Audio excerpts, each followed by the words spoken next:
కాంగ్రెస్ ప్రభుత్వ హయాంలో అభివృద్ధి సంక్షేమ పథకాలు జోరుగా సాగుతున్నాయని తెలంగాణ జీసీసీ చైర్మన్ కోట్నాక తిరుపతి అన్నారు. మంచిర్యాల జిల్లా దండేపల్లి మండలం తాళ్లపేట, నాగసముద్రం, మాకులపేట గ్రామాల్లో కొక్కిరాల రఘుపతిరావు ట్రస్ట్ ఆధ్వర్యంలో మహిళలకు బతుకమ్మ చీరలను పంపిణీ చేశారు. మంచిర్యాల ఎమ్మెల్యే కొక్కిరాల ప్రేమ్సాగర్ రావు తన తండ్రి స్మారకార్థం ట్రస్ట్ ఏర్పాటు అనేక సేవా కార్యక్రమాలు చేస్తున్నారని చెప్పారు. మంచిర్యాల, కొడంగల్, మధిరలకు ధీటుగా అభివృద్ధి పదంలో దూసుకుపోతుందని చెప్పారు. విద్య, వైద్య రంగాల్లో అనేక అభివృద్ధి పనులకు ఎమ్మెల్యే శ్రీకారం చుట్టారని కొనియాడారు.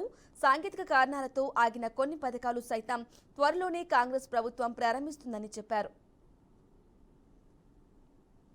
ప్రతి ఇంటి ఆడపడుచుకు అండగా ఉంటా అన్న ప్రేమ్సాగర్ అన్న గారి ద్వారా ఈ రోజు ప్రతి కుటుంబంలో పండుగ వాతావరణం నెలకొల్పాలనే ఉద్దేశంతో గత 6 సంవత్సరాల క్రితం ప్రారంభించిన గౌరవ శాసనసభ్యులు ఈ రోజు అనివార్య కారణాల వల్ల డిసిసి అధ్యక్షురాలు సురేఖమ్మ గారు కూడా రాలేకపోయారు. కానీ త్వరలోనే ఇంకా కొన్ని కార్యక్రమాలు ఉన్నాయి కాబట్టి అక్కడ హాజరవుతారని భావిస్తున్నాం. ఈ రోజు ఈ కార్యక్రమం గత 6 సంవత్సరాల నుంచి ప్రతి ఇంటి ఆడపడుచుకు చీరలు అందిస్తూ వాళ్ళ కుటుంబంలో ఆనందాన్ని చూడాలనే ఉద్దేశంగా ఈ రోజు ఈ కార్యక్రమాన్ని ప్రారంభించడం జరిగింది. ఈ రోజు ఇక్కడ దండేపల్లి మండలం నుంచి ప్రతి కార్యక్రమాన్ని కూడా గౌరవ శాసనసభ్యులు కొనసాగిస్తున్నారు.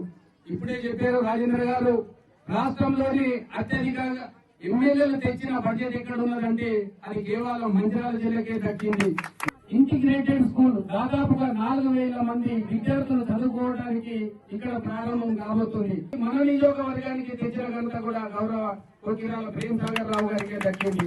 ఇక్కడే మల్టీ స్పెషాలిటీ హాస్పిటల్ ని మనం మంచిర్యాల పట్టణంలోనే త్వరలో ప్రారంభిస్తున్నారు. అది కూడా ఆ వైద్యం, ప్రతి ఒక్క వైద్యం కూడా మనకి ఇక్కడే అందుతుందని ఈ సందర్భంగా తెలియజేస్తున్నాం.